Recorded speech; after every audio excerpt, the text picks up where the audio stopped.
This program has been produced from photographic material made available to us by the THG branch of the Knights Templar, the oldest order of chivalry.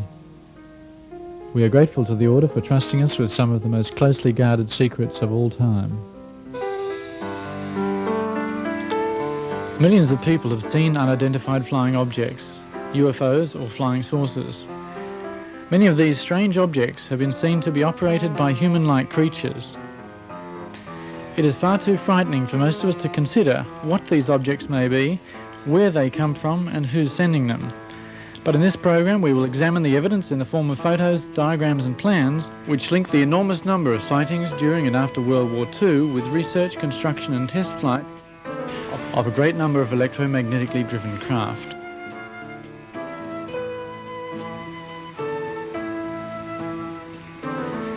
Some of these graphics are artists' impressions, but nearly all of what follows has been given to us as genuine material, which has been successfully kept secret for half a century.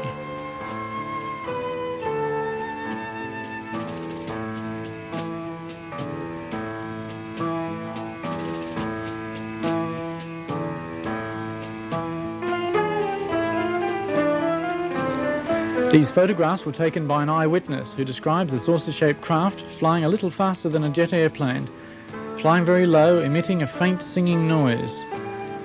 These photos were taken as it flew above him. The sighting was in Germany.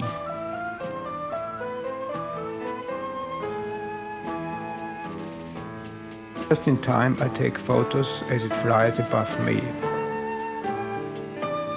It has 3 round technical devices underneath, and in the middle a deep blue point with the white emblem of the German Nazi Party. The UFO is quite large. It is light blue in color, and it frightens me. It looks very strange, and it flies very quietly away from me. Behind a wall, another UFO is parked in the dark, but I can see all the different parts quite clearly. Again, there are 3 technical devices underneath, and there are also some sort of wheels which were put underneath to make it movable. It looks like a big axle with big wheels. A truck is there, and a crane in the background. There are only 2 people visible, one underneath the spaceship and the other one on the roof, where there is a small cockpit. Everything is very quiet. There is a cross painted on the spaceship that looks similar to the German Nazi flag. There are no glass windows visible, but there are 2 round openings with something above them. Underneath the UFO there are strange looking plates which look like rotors of a turbine engine, but they are probably something different. There are protruding parts underneath that look like guns. They could not possibly be antennas because they are too thick. The ship has a diameter of 18 to 20 meters. It looks really dangerous. Next to the truck there's another car parked. It's a VW. Everyone laughed when I told them the story of what I saw. They say I was drunk. I might have been drunk too much beer, but I'm convinced I saw a UFO.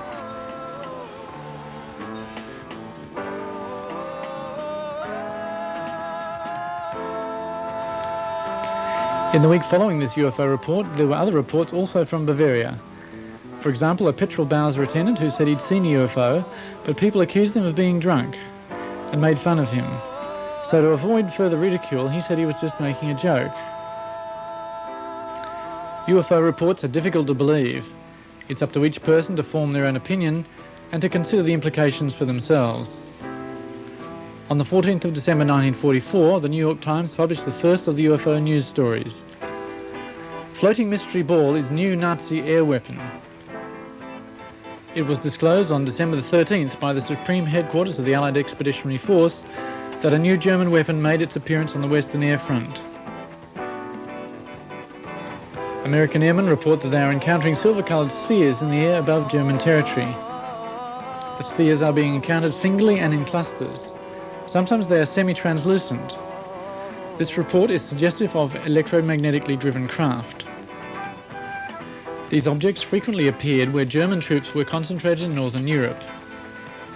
Many ghost rockets were sighted, especially in Scandinavia and Norway.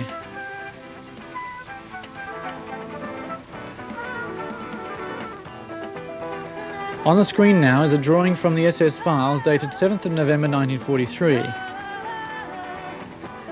The existence of UFOs, which almost all serious researchers now regard as a fact, give us a clue about a whole new technology.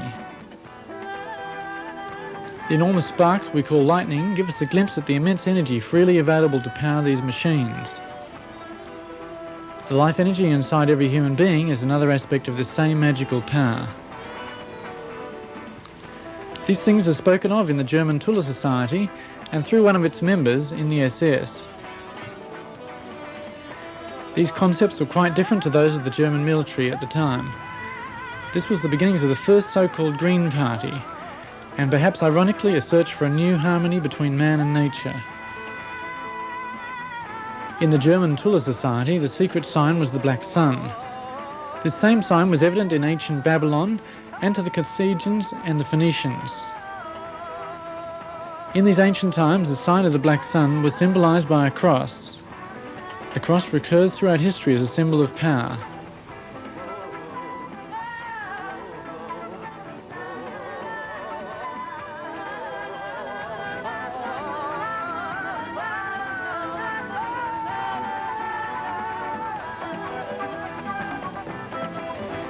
This symbol can be seen in the swastika of the Third Reich.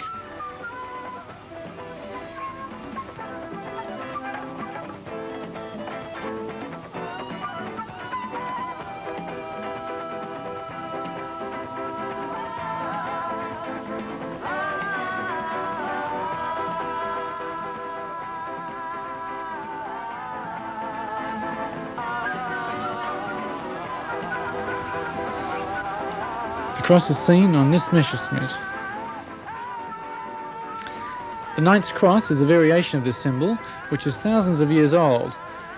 We do not know where the Germans of the Third Reich got their ideas. This drawing of ancient Babylon displays the concept of an invincible power from the heavens.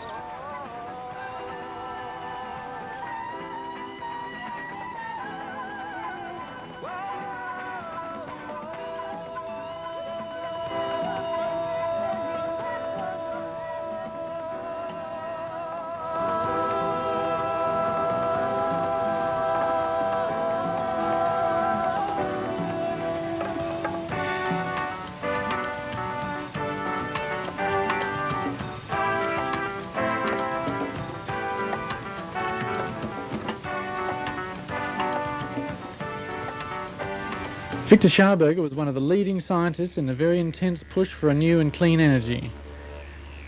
Simplified, it could be called implosion instead of explosion.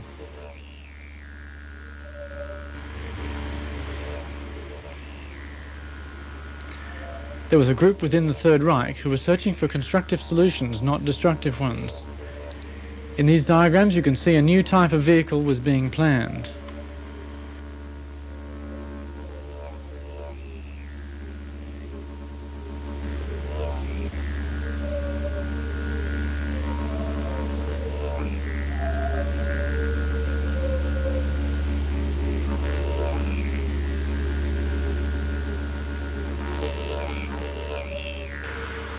The normal combustion engines using fossil fuels in our cars are dependent on the explosion principle and hence tend to be destructive to the environment.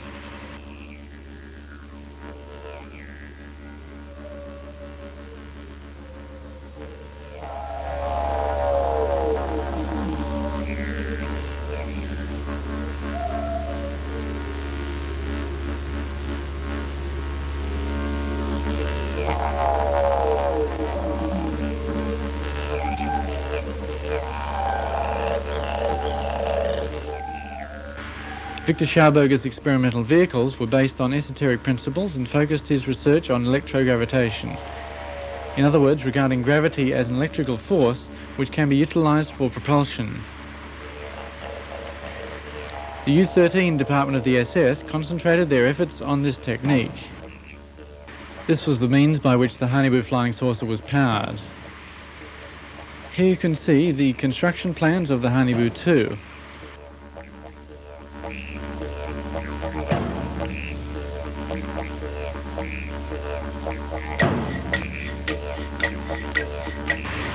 The computer graphic enhancement shows something of the look of these Hanibu flying saucers.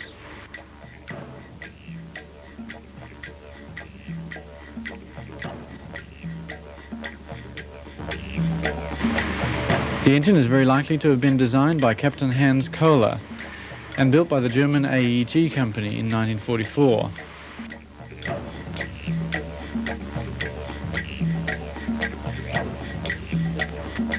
The engine being called the Kohler converter. This engine was designed so that it needed a relatively small amount of energy to activate it, this energy coming from an accumulator or battery. After a short time, the Kohler converter built up sufficient energy transformed from the gravitational field of the Earth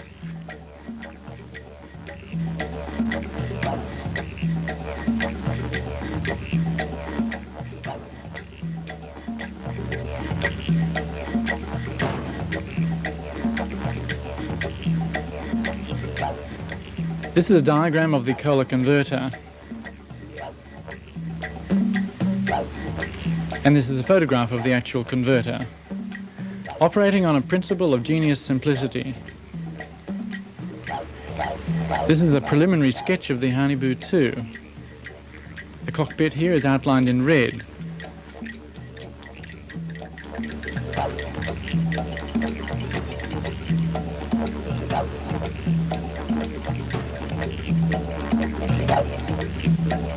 With a circular driving unit beneath, outlined in purple.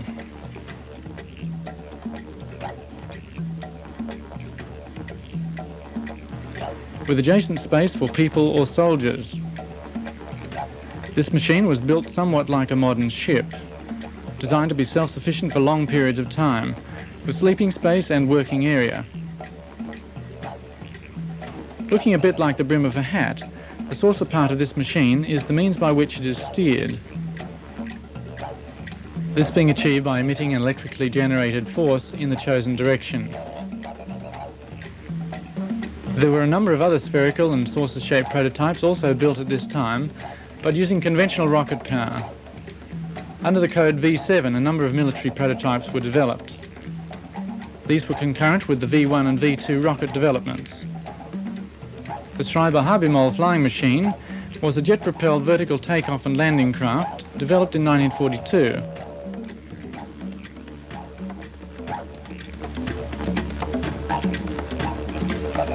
The first three prototypes were badly damaged when tested, and the project was abandoned.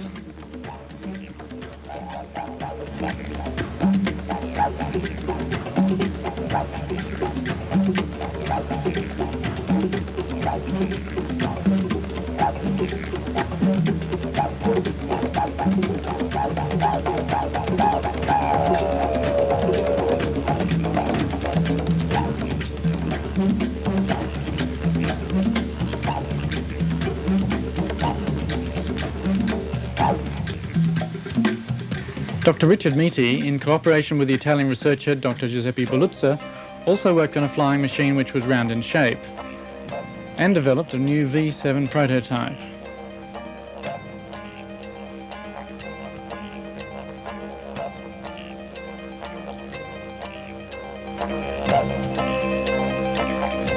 Here are two photographs of the V7, Hitler's new wonder weapon.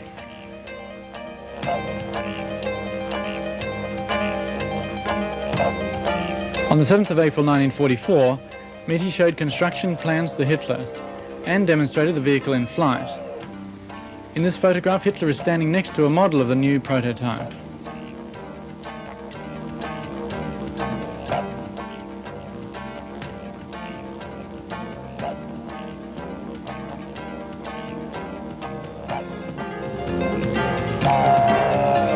This V7 saucer was built with 12 BMW engines of the type 028. The V7 rose to 20,000 metres on the first test and 24,000 metres on the second test. Helium was the fuel used in this machine.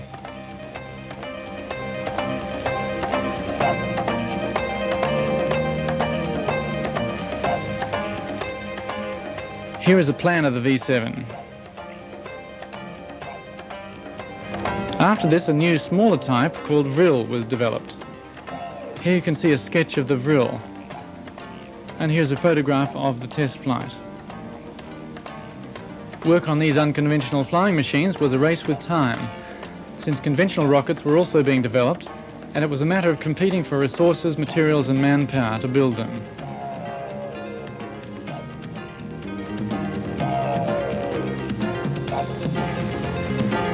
These are some of the rockets being developed at this time.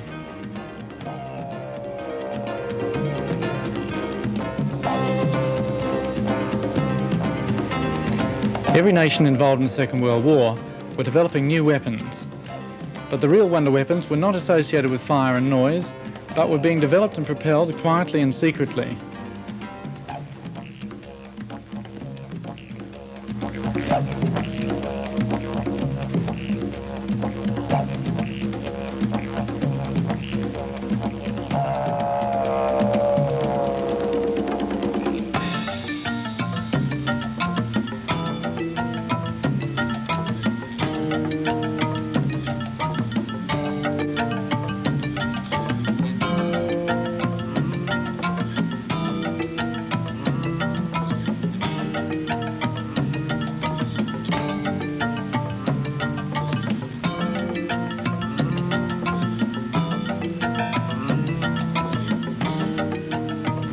An intermediate step was Project Fireball. The Allied forces called them Foo Fighters. The fireballs were developed in Vienna Neustadt, a small town near Vienna, under the technical group of the SS. Here is a photograph of the fireballs in flight. These were radio controlled with no people on board. They were also called flying turtles, and due to certain new fuel combinations, they emitted a strong light.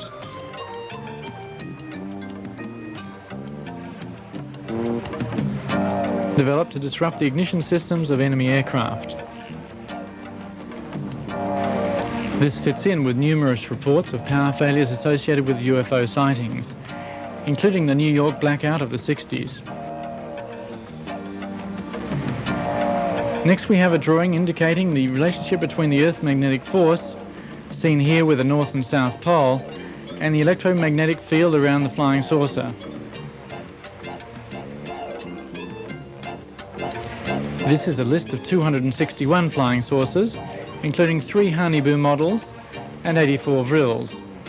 These were built towards the end of World War II. As well as this, there were some Meterfile 7. The Honeyboo had a diameter of 25 meters. The development and construction of these flying machines created the most top-secret documents and the most top-secret projects of the Second World War. The engine of the Honeyboo was the Kohler Tachionata electrogravitation motor in combination with a Fundegraf belt generator. Most of the photographs are of the Honeyboo 2.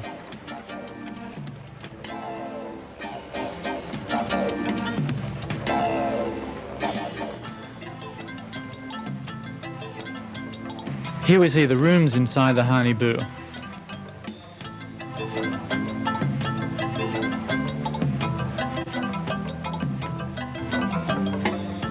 From these drawings we can imagine what it would have looked like inside a German flying saucer.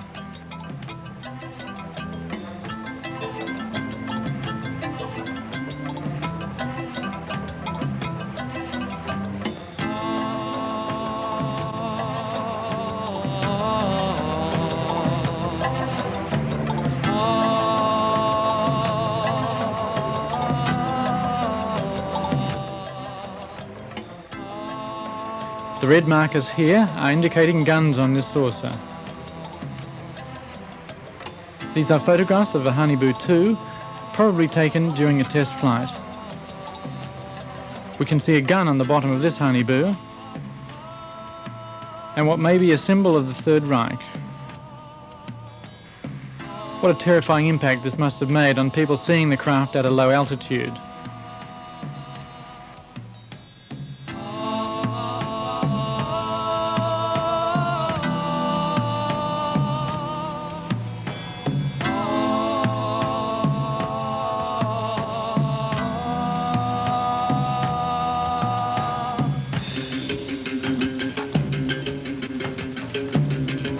This is a tank gun on the bottom of a Haniboo.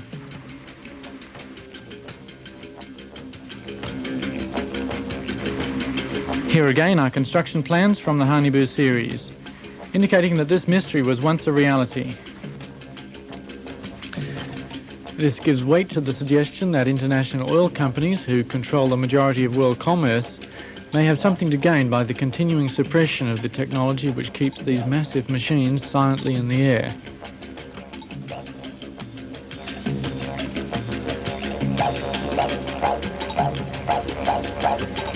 One explanation for the emission of light commonly associated with the night sightings of UFOs is that one method of propulsion is an intense cathode ray emission, creating a vacuum into which the craft moves. This form of propulsion is compatible with the misty impressions of this photograph.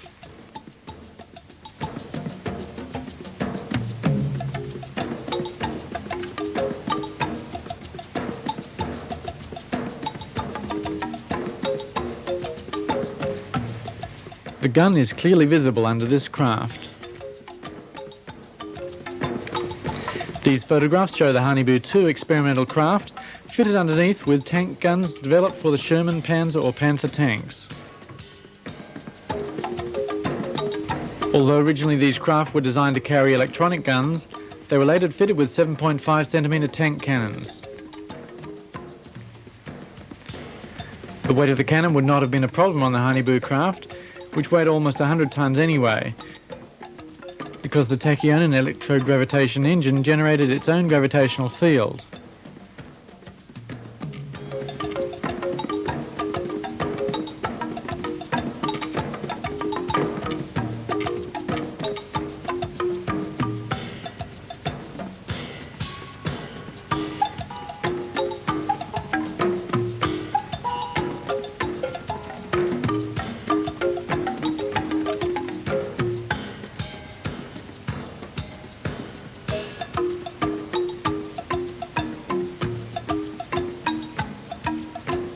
Plans have been discovered for much larger craft.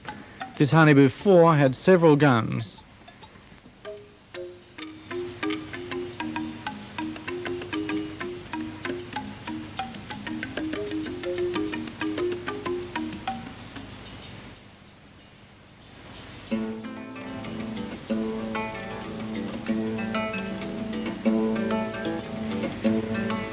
There is also evidence of small, highly manoeuvrable craft. There were 17 vril of 11.5 metres with a speed of 2,900 kilometres per hour with remote control gun. On this vril 9 plan we can see the cockpit of this one-man craft.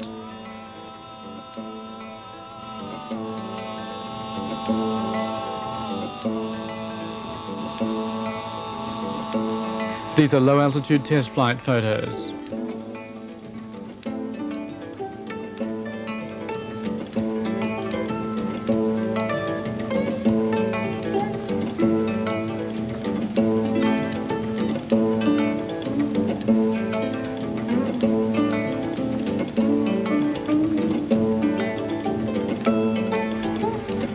On this enlargement we can see the pilot in the cockpit. UFO information is also available from the Huygens Society. Next, our translator comments on some newspaper clippings.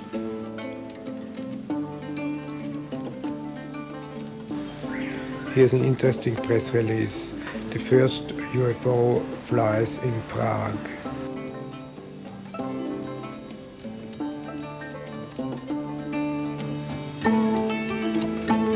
Flying saucers invented in Germany. Reconstructed flying saucers. The questions if planet Earth is under the control of the UFOs is an interesting one. Is there a danger from an invasion from space? Above the river Elbe there was seen a mysterious flying saucer. There was a hunt for UFOs in Canada too.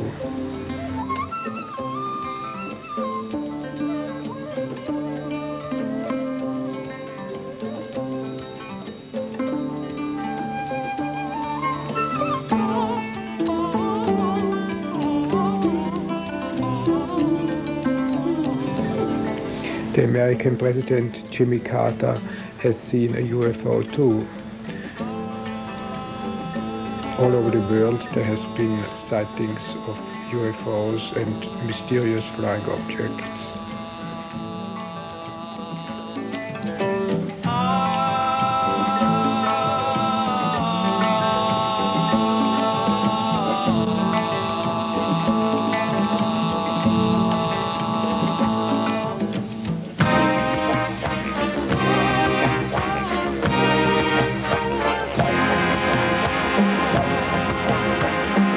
Mysterious UFO turns alarm at the NATO. Secret UFOs above Hessen. The interests of UFOs is Soviets' aim too.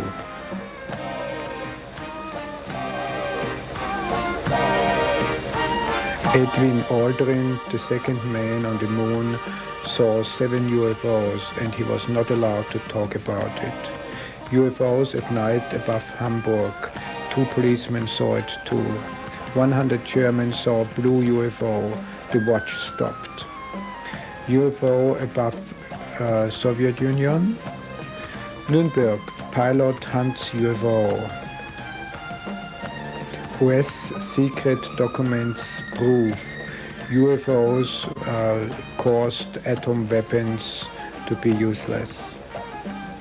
Space pieces, a newspaper headline. The mystery of UFOs are solved. UFOs do not come from outer space, but are Nazis who want to create a new Reich. Governments of the world are informed but afraid.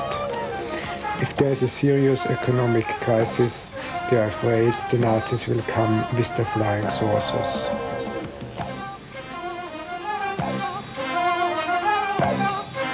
It is not only flying saucers that have been seen, but also flying cigars.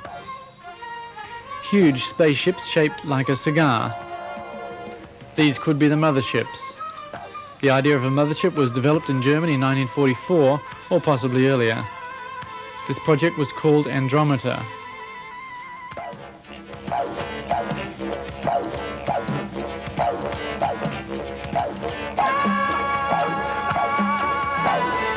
They were 109 meters long, powered by 4 Tula engines.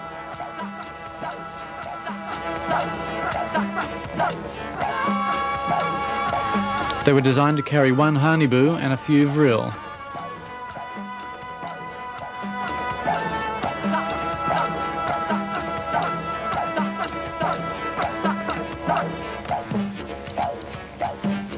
This is an example of a construction plan, very rarely seen.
This photograph of the mothership with UFOs emerging is from George Adamski. George Adamski also saw a Hanibu-type spacecraft. He claimed they came from Venus. For comparison, here is a computer-generated replica of the Hanibu 2.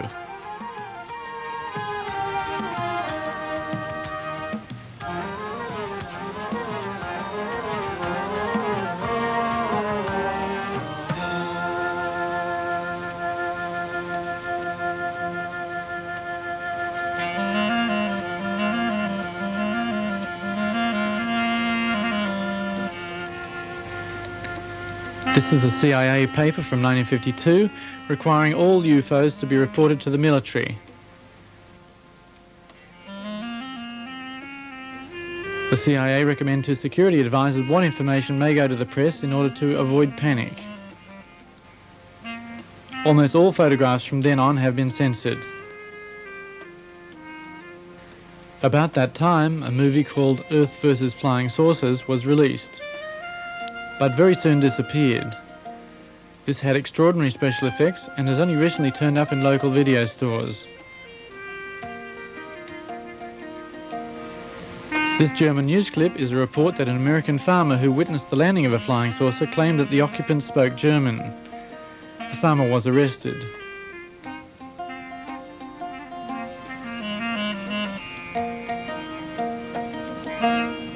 The strange markings on this spacecraft show drawings similar to the swastika.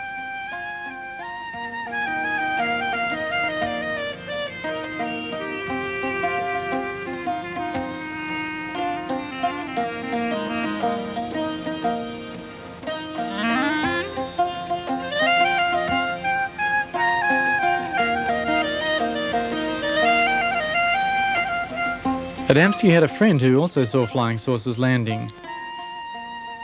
He was a relative of Winston Churchill. His name was Desmond Leslie. Adamski and Leslie were not arrested. From then on, saucers looking like a Hane-Bootoo were thought to come from Venus. The origin of the many types of UFOs seen in almost every country on the planet remains a question.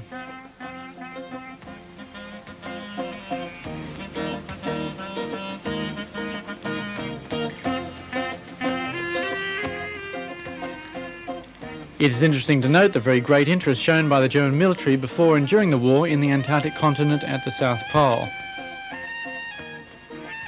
In 1938, as Germany was strongly preparing for war, Captain Richter led an Antarctic expedition. He was sent there by Hermann Goering. This top-secret expedition was directed to ice-free parts of the Antarctic.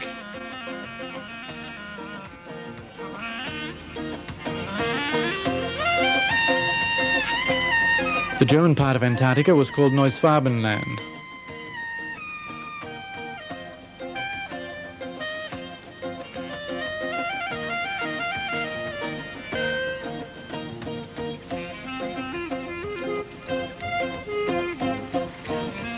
These positions are where German flags were erected.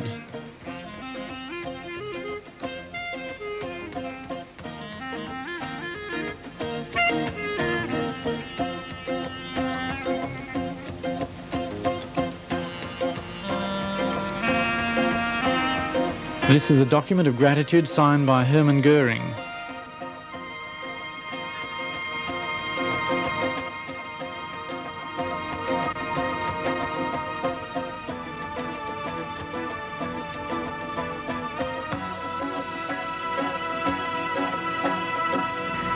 At the height of the Second World War, Admiral Dönitz, the submarine warfare expert, made a very secret mission to move the so-called Last Battalion.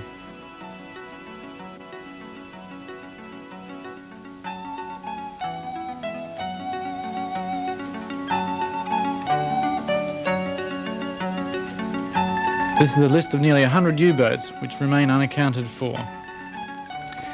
From the serial numbers in the left-hand column we can see that this is not a random list but a complete series of U-boats which have disappeared.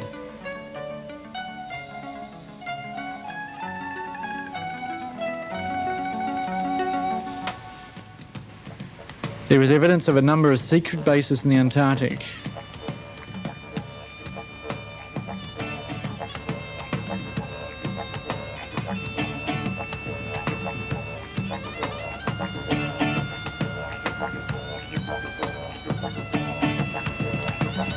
This is a statue of Marduk. More of him later.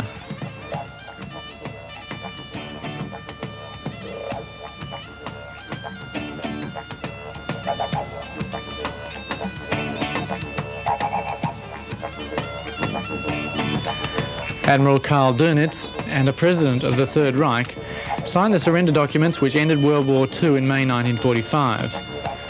But they never surrendered the Third Reich itself. So officially Germany never surrendered. And this raises the possibility that there may still be German forces in the Antarctic.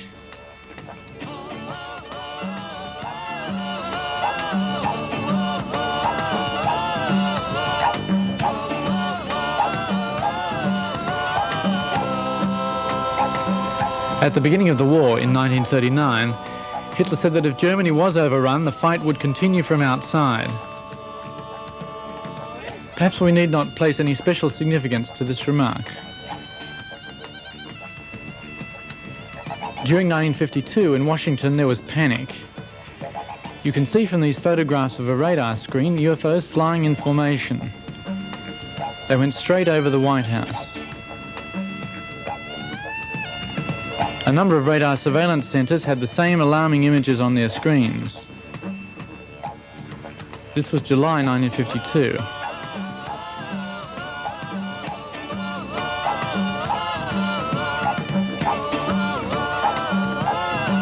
Some years prior to that, in 1946 and 1947, Admiral Byrd undertook a US Navy invasion of Antarctica disguised as a scientific expedition.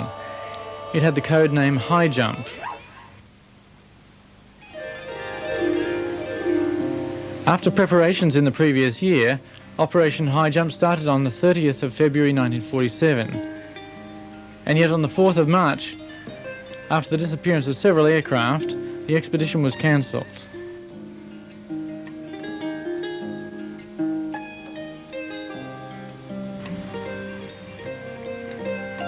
Although the details have never been published, Admiral Byrd said that objects were able to fly from one pole to the other, and it was necessary to defend ourselves against flying machines from the Antarctic.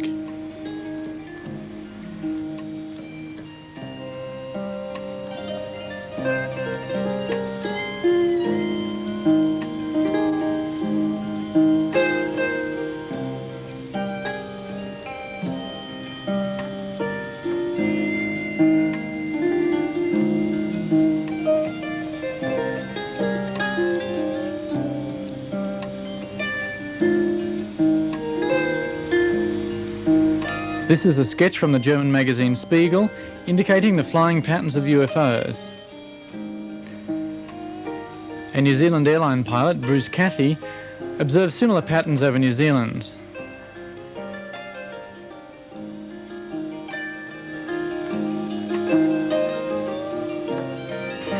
In 1958, the Americans sent a major expedition to the Antarctic, during which on the 27th of August, the 30th of August and the 9th of September, there is evidence that nuclear missiles were fired at Neuschwadenland, the German territory.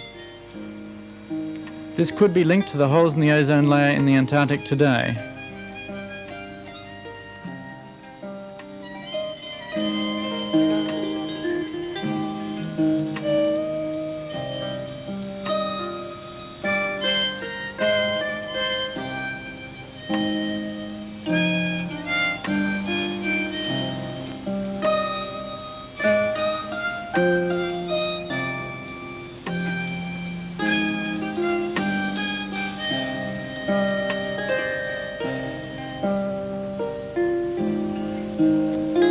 There are parts of a report of a kamikaze operation being a joint German-Japanese expedition in a WWII to the planet Mars. A WWII with a diameter of 71 metres is claimed to have enough power to travel the 75 million kilometres the distance from Earth to Mars.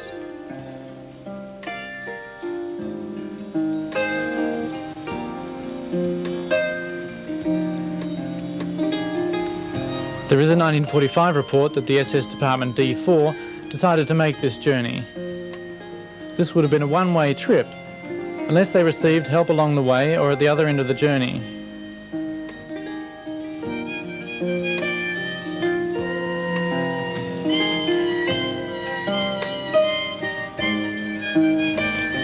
In this latter part of the war, the level of desperation was sufficient to try anything that could change the fate of Germany. The WWII was supposed to reach Mars in 8.5 months, in January 1946. The WWII was the only craft which had the speed to reach Mars, and yet if it did arrive, there's no evidence of a friendly welcome. These photographs of the surface of Mars show the bleak landscape that would have greeted these space travellers.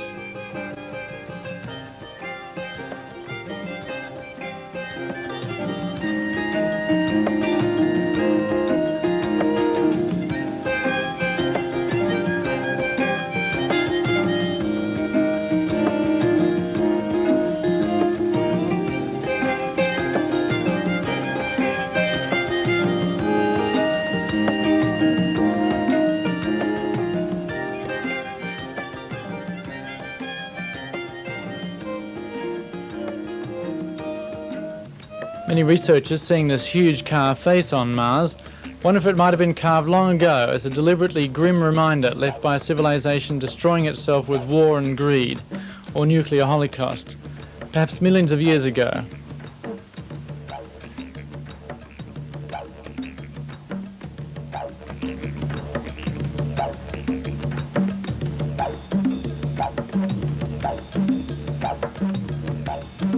There was an old Egyptian legend of the god Marduk being sad about his home country, Mars.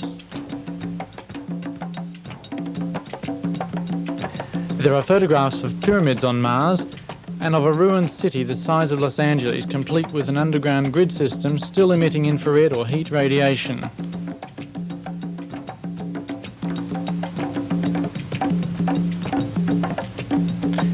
We can only speculate on these things, but it is remarkable that with satellites able to read a newspaper on Earth from various vantage points orbiting around the planet, and with almost every astronaut coming back with stories of seeing flying saucers in space or being greeted by 100 spacecraft on what is supposed to be the first landing on Moon, that no believable explanation has been offered regarding the vast number of sightings by people of all ages and professions. There are 1 million in the USA alone, where military personnel are trained to debunk sightings, and NASA curiously publishes photographs showing UFOs, such as this one.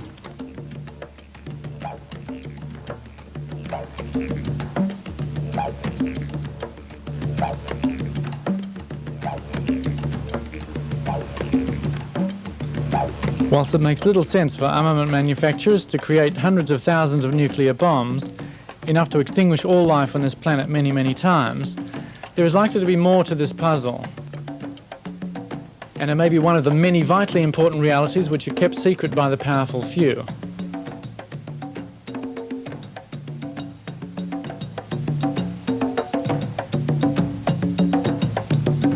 These are official NASA photographs. Exactly what is pictured remains uncertain. It is, however, worth mentioning a report in the highly regarded Australian magazine Nexus that a Russian spacecraft photographing Mars ceased transmission in the presence of a huge UFO.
Perhaps the Americans and Russians are preparing their Star Wars capabilities for an invader from another planet. Or perhaps we are being used as a manufacturing base for deadly toys to be delivered to some distant intergalactic war game.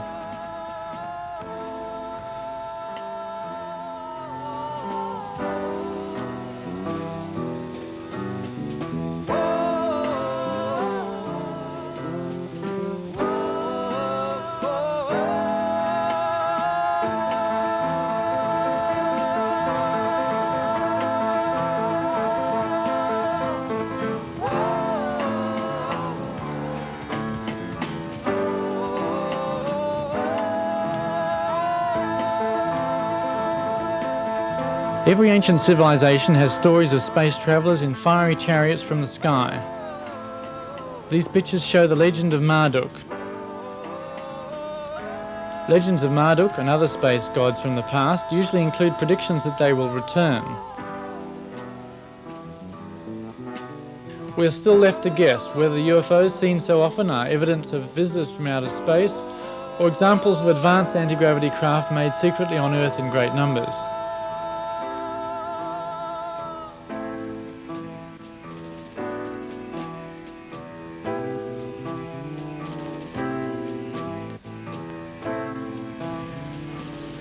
Whatever the truth of these things is, it may be time to find a new system of planetary management, where love is the currency and money and time are only rated brief mentions in history books.